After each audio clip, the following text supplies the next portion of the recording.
Good afternoon. Sorry we are a bit delayed. I'm Helen Phelan, a founder and trustee of the Deccan Heritage Foundation, as is Dr. George Michell. I would like to thank Her Highness Dr. Pramoda Devi Wadiyar for facilitating the use of this auditorium at the Wadiyars School of Architecture, a building I admire and I find really a wonderful combination of contemporary and traditional and heritage. I'm delighted to welcome the Vice-Chancellor of the University of Mysore, Professor Lokanath. Thank you for taking the time to join us today. The just published Mysuru and Srirangapatna guidebook is the 14th in our collection of guidebooks authored by young researchers as well as established architectural historians at the cutting edge of scholarship. We have to thank Dr. Michell for this series and the publications in general of the Deccan Heritage Foundation. I must also tell you that we now have e-books. All our guidebooks are also e-books that can be reached through our website. And I have to thank Mrs. Elena Werner, President of the American Friends of the DHF, for organizing this. A few words about the Deccan Heritage Foundation. First created, first founded in the UK and India in 2011. The American Friends of the DHF date from 2014. Happy to say that the co-founder and president of DHF UK, Mr. Stéphane Bloch-Saloz, and the president of the American Friends of the DHF, Mrs. Helene Werner, are with us today. And I'm very happy that you can be at this amazing launch in this wonderful space. I'm sorry that Ambassador Lata Reddy, who is the president of the Deccan Heritage Foundation India, was unable to come for personal reasons. Aside from our publications, the socially minded architectural restoration and conservation projects that we undertake involve local communities to help raise awareness and understanding of the value of historical conservation in living history to benefit those who live amongst these wonderful architectures and in keeping local traditions alive for future generations. Among the DHF's restoration programs was the 15th century Kanat Karez water system in Nobad Bidar, the Gagan Mahal in Anegundi Hampi, the Deccan Linear Landscape Garden at the residency in Hyderabad. To these we have to add the archaeological atlas of Hampi Vijayanagar, which represents the dedicated work of 35 years by the late Dr. Fritz, as well as many other projects you can read about at our website. Headed by Sharat Chandan, the DHF team of expert restorers, such as Akila Udayashankar and Malavika Murthy, is about to start the restoration of the buildings and collections of the Jayalakshmi Villas Museum in Mysore. This building, with its amazing collections, will be focused on the community of Mysore, and we would like to interact with this community all the time. We also want it to be a museum that will be self-sustainable and will be able to reach out to every group that creates or is responsible for this wonderful city. I would like to thank Dr. Rajendra, the Deputy Commissioner, who unfortunately is not amongst us, and the Vice-Chancellor, Professor Lokanath, for their unwavering support regarding the restoration permissions and for the work at the museum. It is now time to return to Dr. George Michell, one of the authors of the Mysuru and Srirangapatna guidebook. George is a prolific writer, with more than 30 publications in his name and pages of articles covering almost every aspect of Deccani or peninsular India culture. Together with John Fritz, they put Hampi on the cultural map of the world, having spent a lifetime documenting and publishing the rich and monumental heritage of this unique city. George is a loyal friend, as well as a generous colleague. I first met George at the School of Oriental and African Studies. George was completing his PhD on the Chalukya temples of the Deccan, and I was doing my master's on the pre-Islamic art and architecture of Iran. George was able to complete his PhD on the Greek island of Sifnos, where my family had a house, while insisting I should come and experience India, a dream that came true when my husband was sent to India as ambassador, and George introduced us both to the world he loved. I became passionately involved with the Sultanate architecture of the Deccan. Thanks to George, the Chalukyas, the Vijayanagara rulers of Hampi, and their contemporaries, the Bahmanis north of the Tungabhadra River, had reached the Greek islands that people the deep blue sea of the Aegean. I can never forget that while visiting or examining ancient sites and temple facades decorated with deities set rhythmically in action by the various sculptors, I could hear George hum musical tunes while checking the images of the gods on Chalukyan temples or on the Hazara Rama temple in Vijayanagar, or just walking between different sites. For George's other passion is music. He is an accomplished cello player and pianist. It is not surprising that George is both an architectural historian and a musician. Music and architecture share several fundamental values, including rhythm, energy, harmony, proportion, and texture. They are sensory experiences that add value to our lives and help contextualize cultural heritage. Mysore and Srirangapatna architectural heritage do exactly that, as they express important aspects of individual and cultural identity as a humanistic art form. I would have loved to know the tune that George would have chosen for the marriage pavilion of Jan Mohan Palace, or the central aisle of the public Durbar Hall with its repeat of robust painted columns. Well, perhaps he will include this information in his architectural historic presentation in a minute. Thank you, Helen, for that personal and deeply felt tribute to our more than 50 years friendship. We're very happy about our friendship. We try to forget the 50 years bit of it because it just makes us too old. But we really did meet, and I am grateful to Helen because she introduced me to the Near East and the Middle East. And then in turn, we were able to discover the Deccan together. And what a fruitful part of the world it's proved to be for us researchers and writers.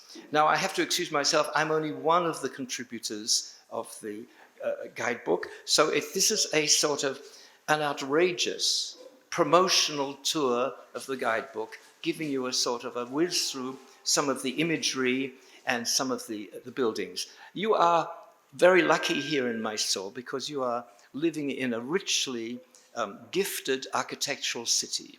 There are very few cities in South India which have such a tradition of wonderful architecture, and much of it is being looked after and appreciated, but not all of it. And I think the purpose of the guidebook is to draw attention to some of these monuments. So let's start with part of the architectural heritage that is lost. This was the palace that was built by Krishnaraja Wadiyar III after he resumed the throne in Mysore in 1799. It's this great wooden pavilion at the front of the palace. It's an old photograph from the 19th century. And you can see these great wooden columned halls. So this is a typical South Indian royal building. And the image of this type of building goes even into art. So this is a mural detail from the Prasanna Krishna Swami temple, which is one of the temples inside the palace area, built in 1825, so during more or less contemporary with the palace. And you can see here is a scene from the Krishna story, Krishna pulling down the wicked king, all set in a palace, again, with exactly the same type of columns. So this is the idea of what a royal palace was in the 19th century. As much of you know, in 1897, there was a fire that destroyed this wooden palace, or at least the front of it. And at the time, Chamaraja X had died, and Krishnaraja Wadiyar IV was a little child, and his mother, the regent, the widow of Chamaraja X, Vani Vilasa Sanidana, one of the great heroines, I would say, of Mysore history, she commissioned Henry Irwin instantly to design a new palace. And Henry Irwin was a British architect who had achieved some reputation under the British for having designed the Viceregal Lodge in Simla, and he was busy in the Madras presidency doing buildings for the Brits. Anyhow, he designed this marvelous confection, this fantasy architecture for the Mysore royal family in what we generally call the Indo-Saracenic style, which is a vague term, but it means a mixture of Mughal-type domes and arches and pavilions, and down here was the entrance, you can see. So it's quite a handsome piece of architecture, and for a while it seemed to have worked. The only bit of it that you can really see today is this. This is the tower that emerges over the top of the palace with this 16-sided tower here and these double domes, and it's a very fanciful but really quite monumental, epic sort of summit. But today it can only be seen from a distance. We're looking through the Jaya Martanda Gate, the main entrance to the palace compound from the east, and there you can see Henry Irwin's original tower. So that was the, let's say, turn of the 20th century palace. Now, this design was completely engulfed some years later when it was discovered that this palace didn't have enough area for the Maharaja and his guests to sit and watch all the things happening in front of the palace. And so, under, a competition was held in the 1920s for a new design to replace the front of Henry Irwin's design, and in about 1930 this was completed by a local architect, I believe. So there's nothing left. There's only a little bit of Henry Irwin, but look at these towers, which have similar domes that echo Henry Irwin's design. And then, of course, we have this immense covered hall, which is a place where the darbar can take place and where processions can be looked at. So all the activities that took place here in front can be witnessed by, I would say, several thousands of people in that hall there. So, but of the original design of Henry Irwin, we do have certain, the famous Kalyan Mandapa, one of the most, I would say, astonishing pieces of palace architecture we have anywhere in India. What you're looking at, of course, is the Kalyan Mandapa. You know all about this. Completed in about 1910. And as some of you must know, that the columns, the cast iron columns and the dome were all manufactured at the Macfarlane's Saracen foundry in Glasgow. What I can't understand is how did the designs go from here to Glasgow? They made in cast iron and shipped back to maybe Bombay and then came down to Mysore. So I don't know much about this. Maybe the palace records will tell us. Anyhow, it's one of the most fantastically imaginative pieces of architecture that we have in this part of India. And all of you know it and must appreciate it. And that is the dome with the stained glass above.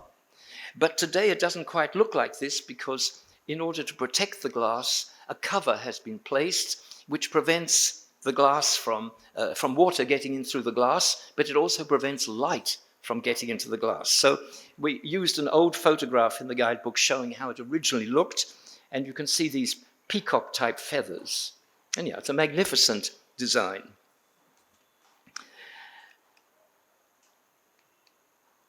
Oh, and part of the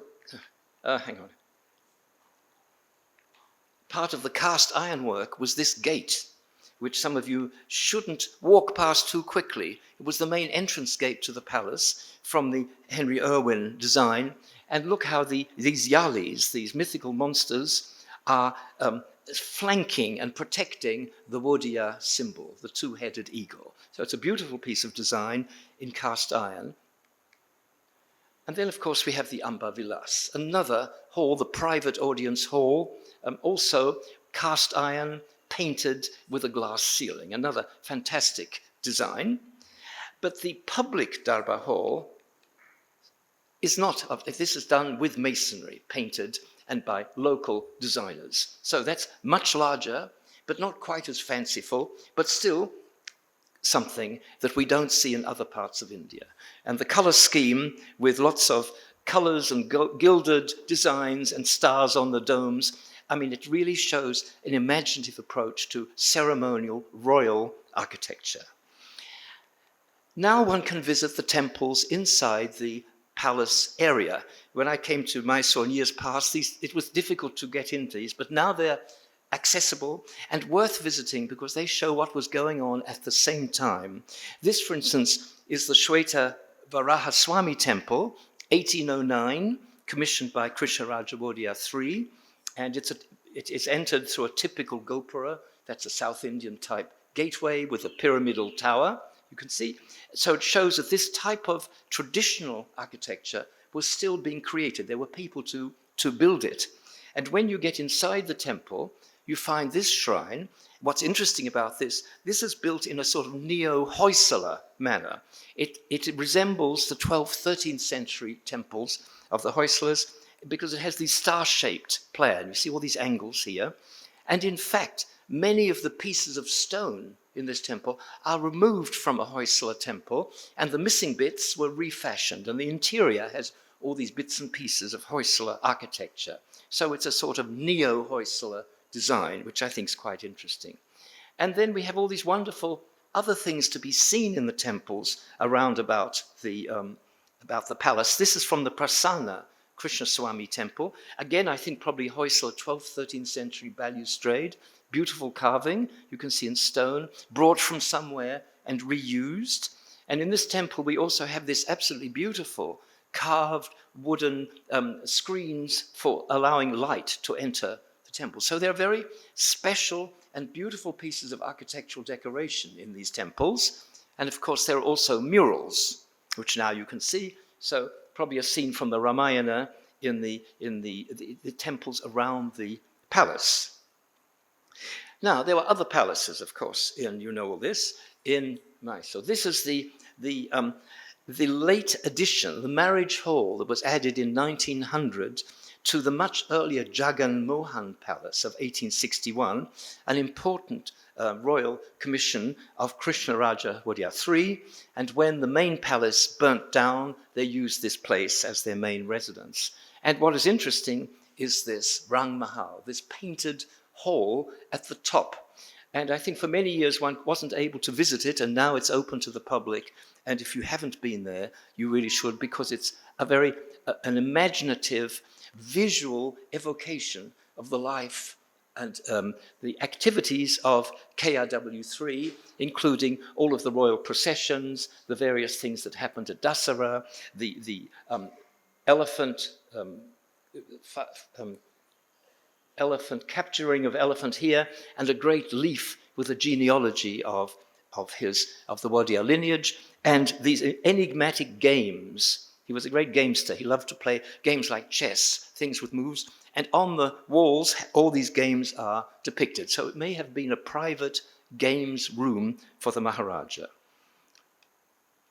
Then, of course, this is the great mansion, the Jaya Lakshmi Vilas mansion, that Helen Phelan mentioned, that the Deccan Heritage Foundation is now going to convert and fix up and restore and get the collections curated. So this was built for the elder sister of Krishnaraja IV in 1907, and it's an epic piece of neoclassical European design.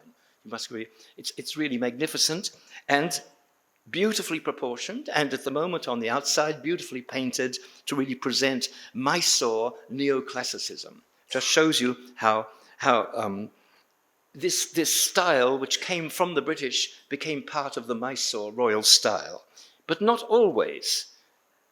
Inside, it's much more Indian. These are more like temple columns, these wooden columns with the gilded details. So not everything is so European. Still, the Indian element is there. And then we have this amazing mansion, Cheruvamba Vilas Mansion, was built for another sister of Krishnaraja IV in 1911. And it's an epic design, and it's a much more imaginative neoclassical style. It's a sort of, again, another Mysorean variant on the European architecture. And I'm grateful to Shivendra and Malavika because I think they were able to visit this place because it's only open 2 days in the year. It's controlled by the Central Food Technological Research Institute, the CFTRI, and you might ask, what have they got to do with architecture? I don't know, but they look after it. Look how nicely kept it is, and I think the interior is also beautifully kept. So there's something to be said for an institute taking over something like this. They have nothing to do with architecture and history, but they look after the building well. Really, one of the great palaces, I would say, of India, not just of Mysore. And then, of course, we have the Lalit Mahal Palace, 1931, Krishnaraja IV, built for the visits of the viceroys and the foreign guests for the Dasara festival, and it's still a place where visitors stay. It's a hotel these days.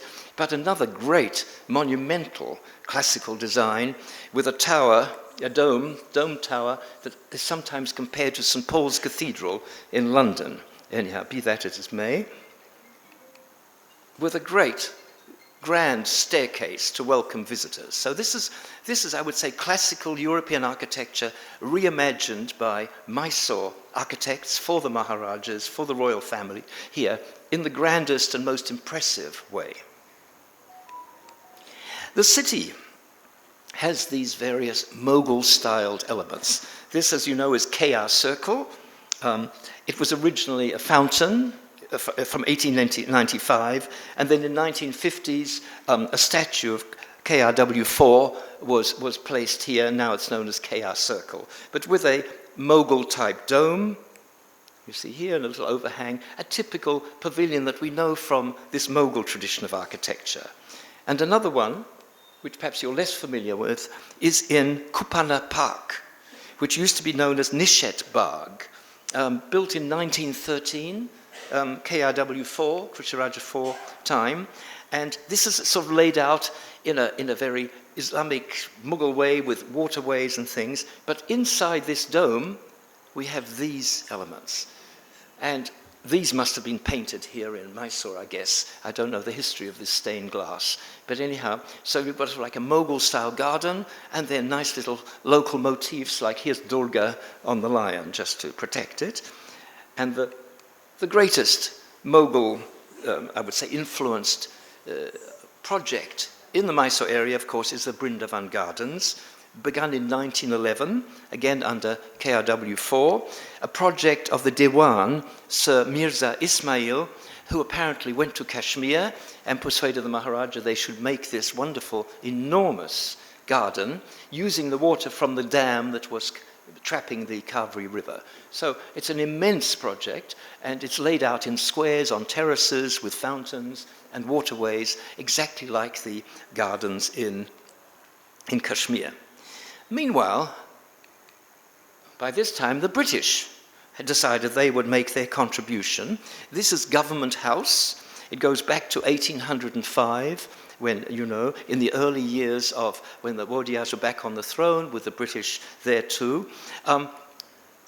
Not amazingly imaginative, just very functional sort of architecture, I would say. What is more interesting is this ceremonial gate. And probably many of you drive past it and you don't even notice it. It's just outside the government house in the middle of the street, but somebody has looked after it. Look, it's nicely painted and restored. So a grand neoclassical 19th century type design. Less interesting is this Hardwick Church. Dates back to 1839 in what seems to me a very rudimentary neo-Gothic style. Actually, I think what we're looking at has probably been restored in the 20th century.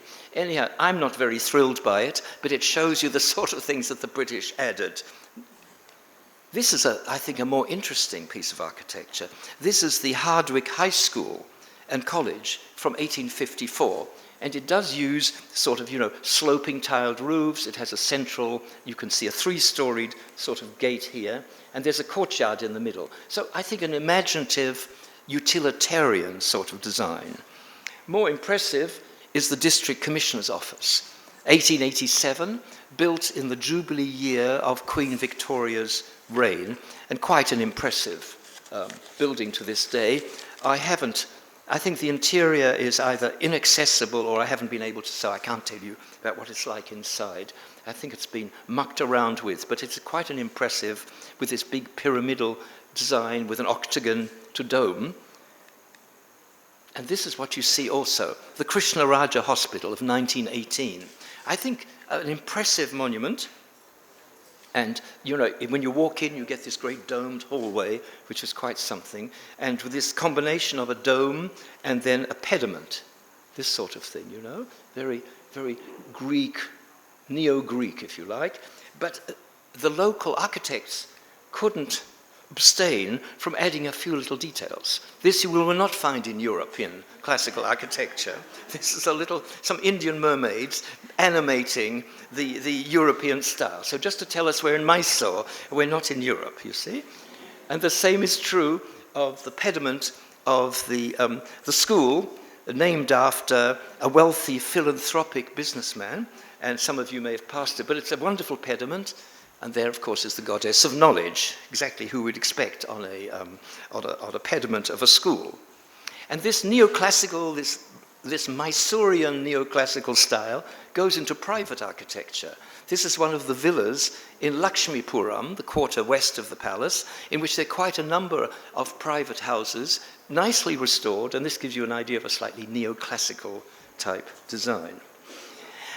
And of course, inspired by Henry Irwin, we have the Indo-Saracenic style, this mix of Indian and sort of Mughal and Rajput things. This, of course, is the offices of what was the palace administration, 1921, Krishnaraja Wadiyar 4, and you can see these little domes poking around the main dome in the middle, this clustering of domes, and this sort of thing, these octagonal towers. Very pleasant, nicely kept up, and even more impressive is the City Corporation Office of 1921. So I think you should be proud as people who live in Mysore. You have this handsome civic architecture on your main streets, and some of them are quite well looked after. And then we have these other, this is the Ayurvedic College and Hospital. Some of you may know about this, in a sort of modern version of Indo-Saracenic with this sort of flattish dome, but quite a handsome building and nicely designed for the corner of a round point where two roads intersect. And I must tell you, I have a strong affection for this tower, which you can hear the train. So here we are at the Mysore Junction railway station.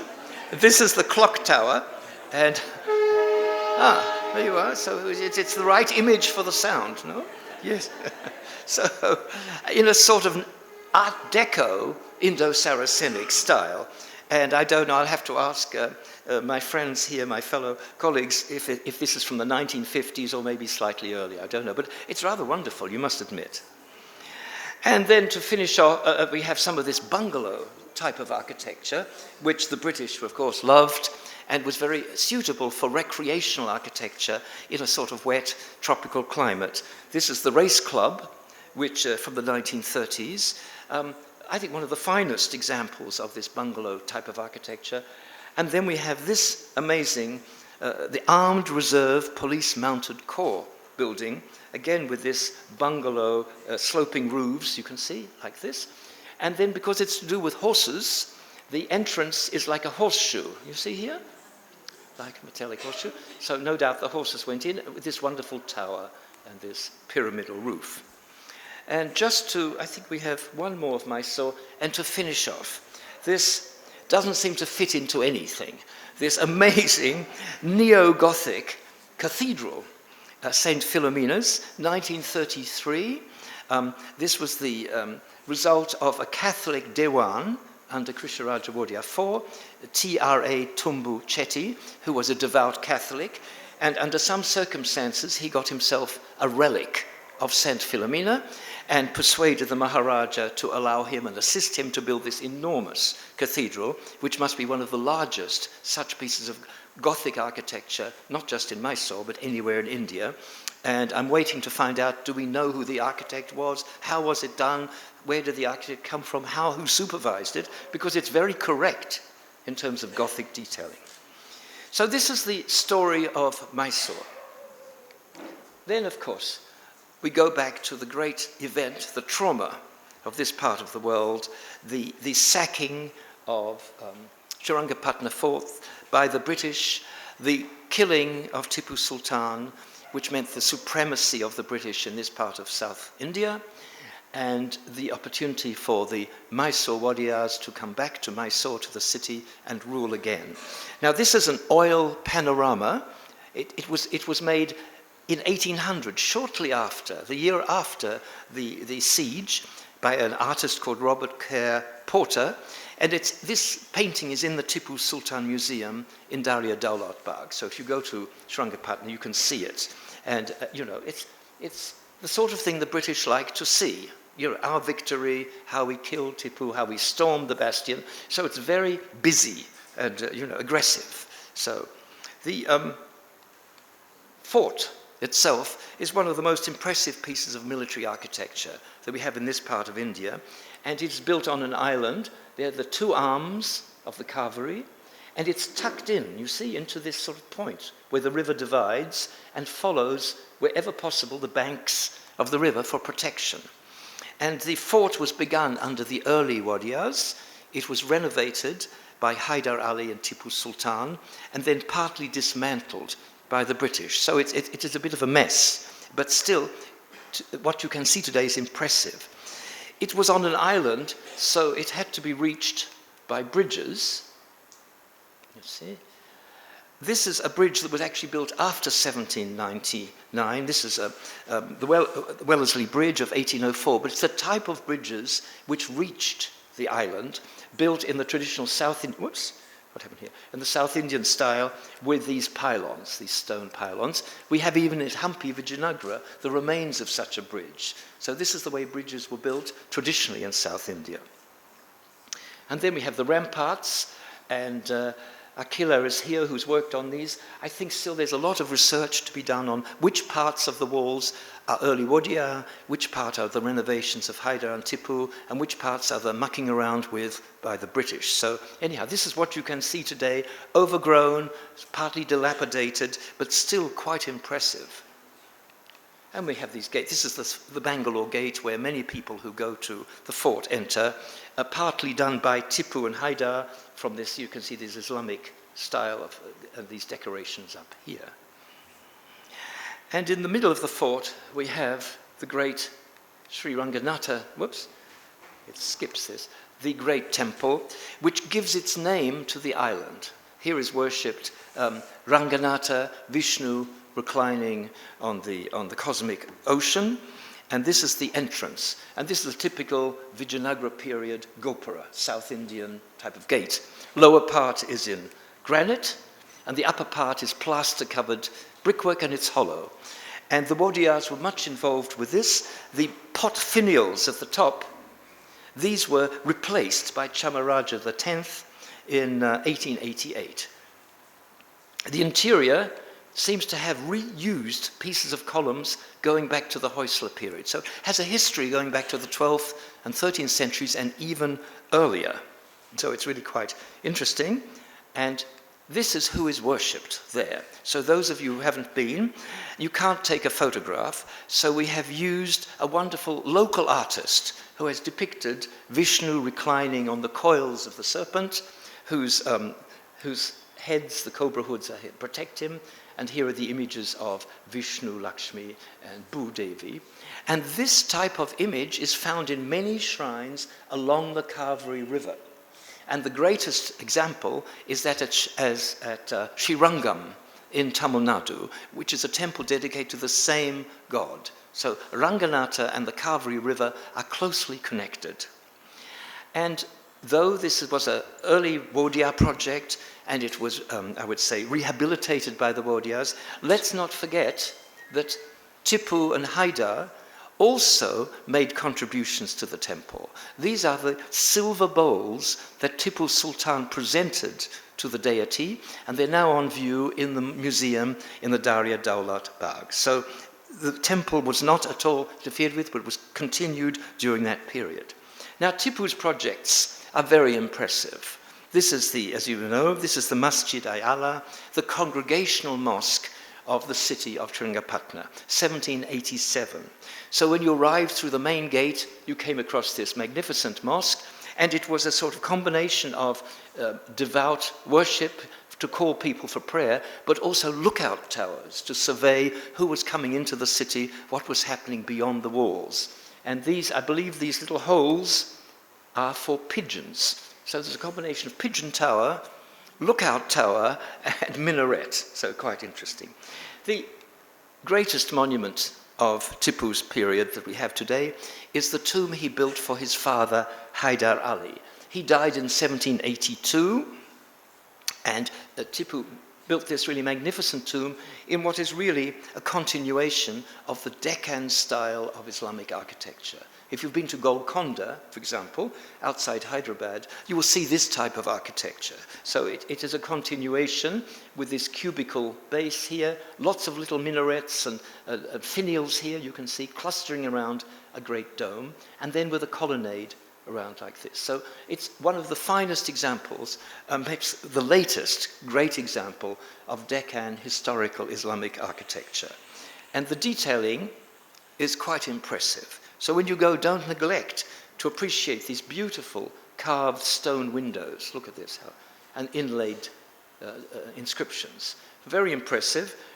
And then, of course, it has this wonderful interior where Tipu could not resist having his personal motif, these Barbary motifs, these tiger striped motifs all over the walls and the vaults. And here is Tipu is buried together with his parents. And as you know, after Tipu was killed by the British, he was buried here with full military honours. It's something to be remembered that the British paid respect to this adversary of theirs. This is a tomb which we are a little bit confused about. We don't know exactly who is buried here. It's sometimes thought to be Mir Ghulam Ali Khan. He was one of a trusted advisor of Tipu, and it's an unprotected monument falling to pieces, but quite impressive. And again, it's in this Deccan Golconda sort of style, you know, with this cubical base, probably had a veranda around it, and then this type of bulbous dome with lots of little finials, most of which have fallen off. So that's in the middle of the fields, decaying near the southern branch of the Kaveri. Better preserved is the summer palace, which everybody goes to visit, the Darya Daulat Bagh, 1784. Tipu built this as a place where he could receive his visitors, impress them with his worldly culture, his wealth, and the riches of the palace. But apparently he never slept here. He never liked to spend the night. He preferred to go back to the safety of his palace inside the city wall, inside the fort. And again, it's laid out in a very sort of Islamic fashion with this great veranda around it. Look at the painted ceiling and the painted walls. You know, it's a magnificent thing and famous, and all of you know it, of course. And we have these great depictions of battle on the west wall. This shows Tipu as part of Haidar's campaign in 1780, the Battle of Polilur, which they absolutely defeated the British. So, of course, it's a favorite topic for Tipu and Haidar to show their great success against the British. And so these are scenes of war on the west wall, and if you go to the east wall, we have scenes of peace. So these are all the allies and confederates and subordinates of Tipu, and I suspect that in the original there were labels to tell us who all these people were, but now we don't know, and there are various sort of theories, this must represent this, that, but we don't know who these people are. Some of them are in palaces, some of them are formal, like in Darbar. We have women, and then we have what seems to be a mosque, some religious people, again, people sitting. They must all have been intended to represent the allies and connections of Tipu. And the splendor of the Mughal style of the architecture of the central rooms. This is where the Tipu Sultan Museum collection is housed at the moment, as you probably know. But just look at the way this is handled, the columns, the lobed arches, the balconies looking down. It's one of the most magnificent Mughal-style palaces we have in this part of India. And look at the treatment of the details. Absolutely beautiful. This is the highest quality of painted plasterwork and design that we could imagine this. And if we then go back into the fort and we look at Tipu's city palace, it's a very different story. This is what was, the British looted this and stole the timbers and destroyed it, and it's just a sort of misery at the moment. There's nothing we can do. It was completely, everything was taken away. But here you can see there are some column stumps. This was probably an audience hall looking out onto a sunken courtyard, and it's thought that some of these timbers here, in the church of St. Stephen's at Ooty, built in 1830, are from timbers taken from Tipu's palace. I'm not sure if this is proven, but anyhow, it's a tradition. And one day somebody will go and measure these timber beams and see if they would have fitted into the... so I can't tell you for sure, but I think it's very intriguing. I want to know how they got these great beams to Ooty. It can't be so easy. So, and we'll finish off with some of the funerary monuments that are important in Srirangapatna. The garrison cemetery, which was established for the soldiers who were killed in the 1799 campaign, and the Europeans, the Christians who continued to live on the island until about 1860. There's quite a lot of people buried from different dates, and they include members of the de Meuron family. This was a group of Swiss mercenaries who worked and fought together with the British, and they also are buried here. And some of the restoration costs of this cemetery have been funded by the descendants of this family, the de Meuron family. And then we have this obelisk, very sober. This was erected by Lord Curzon in 1907 with the names of the various people who were killed in the campaign. The names are inscribed here. And this is positioned, as many of you know if you've been there, at the very point, very edge of the fort, where the two arms of the cavalry separate, above the ramparts that were breached, that were broken by the British, which is how they entered the fort and defeated Tipu. So it's like a commemoration not only of the people who were killed, but of how the British managed to get in the fort. And then we have this memorial of William Bailey, who was one of the British officers who was killed, was captured by Haidar, and who died in captivity. And then one of his descendants built this memorial. It's a very elegant neoclassical building.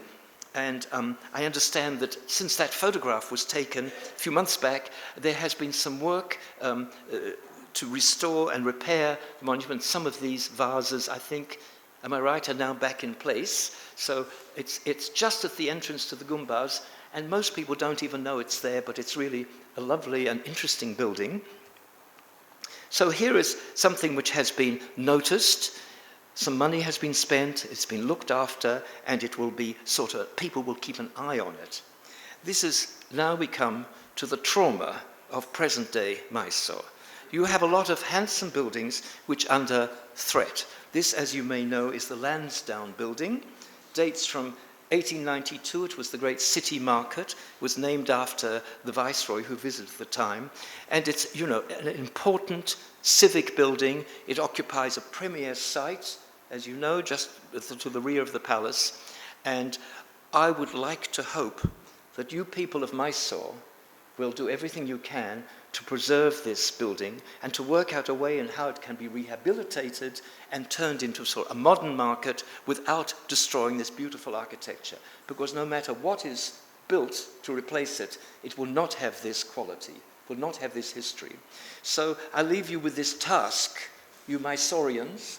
You have to not only appreciate what you have, but as you know, you have to do more and safeguard this and fight for it. I believe there is a struggle to preserve this, and I wish you luck, us who come from outside Mysore really respect the quality of the architecture of the city, and we hope that the guidebook will do something to sustain you in the awareness of the quality of your buildings and in your fights to keep the city intact. Thank you.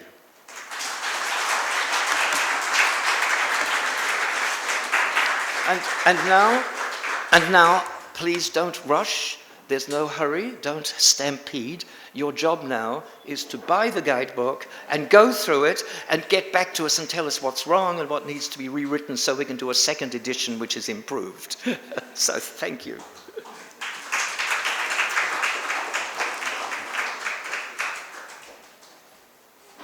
The small and romantic city of Mysore is faced with the threat of having a metro. And if metro is built without thinking of preserving the heritage which George just underlined, it is one of the single biggest threat to heritage of Mysore that you would see in the conceivable future. We have been advocating and requesting the authorities to consider, at least in the core area of Mysore, to have an underground version of the metro. Because Bangalore, you all know that MG Road is completely killed because of the overhead metro. So it's very easy to destroy the heritage of Mysore architecture on a single project like Mysore Metro. I hope the Mysoreans, with the inspirational talk given by George, will understand the importance of the underlying heritage which exists in the core of the area and demand that the Mysore Metro go underground and not overhead. Thank you. Excellent presentation. I'm architect Ramakrishna Rao, and I have been told by the railways that my grandfather, who was the last chief engineer of Mysore State Railways, designed the station. Oh, okay. And Yeah? when do you think that was? That was in late 30s. The late 30s, man. Yeah, Okay, thank you. So I've got the information. I'll be really happy to share it because this information is being collected for the Rail Museum. Oh, okay. So this would be a 1930s, you think, tower? Yes. So Art Deco. Yes, that's Well, if he was the designer of it, congratulations. It's very handsome. my Yeah. grandfather. Your grandfather, yes, yes. Thank you. Yeah, solving one of the problems. Yeah.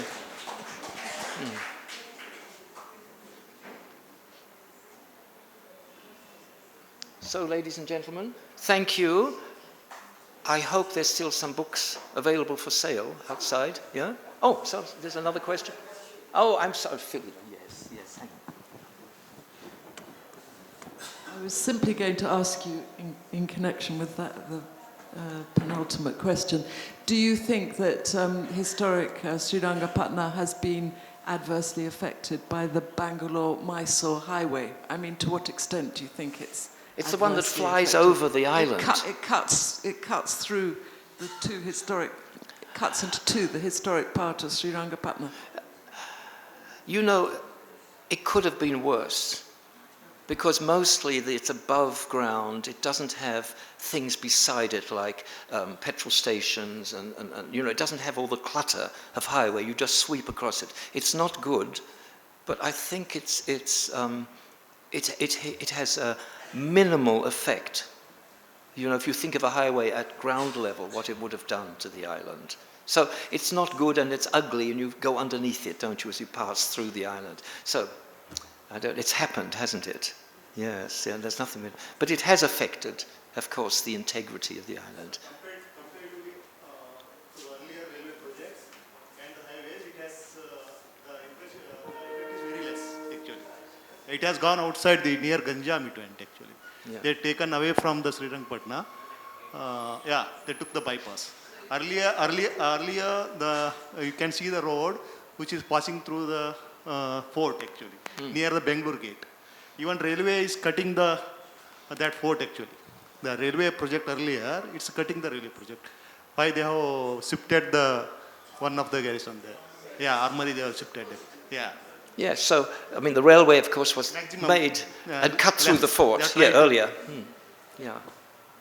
So, nothing is as good as it should be, but, I mean, it could have been worse, I think, yeah. one of my favorite buildings in Mysore is the Oriental Research Institute.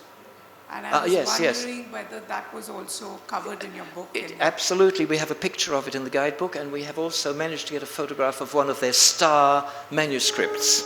Oh, okay. The Sri Vatatva Sattva, I can't remember, but you know. So yes, of course, it's a famous collection, and they have, as it were, promoted fantastic research into Sanskrit.